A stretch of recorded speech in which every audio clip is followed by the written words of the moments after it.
చాలా మటుకు ఈరోజు లోకంలో కూడా ప్రార్థనా మందిరానికి వెళ్తున్న వాళ్ళందరూ ప్రార్థన చేయడంలా, ప్రార్థనలో కూర్చుంటున్నాం మనం అంతే. ప్రార్థనలో కూర్చుంటున్నాం. ఒక అర్ధగంట సేపు మాత్రమే దృష్టి ఉంచినట్టుగా పిల్లలు చదువుకునేటప్పుడు ఈరోజు చాలా మంది చేస్తున్నది అదే. అందుకే ఇక్కడ ప్రభు అన్నాడు, నేను కాదు, ప్రభు అన్నాడు, తనకు మొరపెట్టు వారికి అందరికీ అనగా తనకు నిజముగా మొరపెట్టు వారికి అందరికీ అన్నాడు. అందుకే నేను ఎప్పుడో ఒక ఉదాహరణ చెప్పాడు, నిద్రపోవడం వేరు, నిద్రపోయినట్లుగా నటించడం వేరు. నిద్రపోవడం వేరు, నిజంగా నిద్రపోతున్నవాడిని లే అన్నామనుకో లేచేస్తాడు.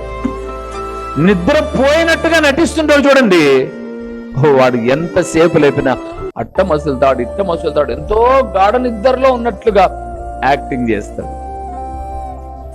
ప్రార్థన చేయడం వేరు, ప్రార్థన చేసినట్టుగా నటించడం. ఆయన కోరిక నెరవేర్చాలి అంటే, ఆయన ప్రార్థన ఆలకించాలి అంటే తప్పనిసరిగా ప్రభు చెప్తున్నటువంటి శ్రేష్టమైన మాట ఏంటంటే నిజముగా మొరపెట్టాలి.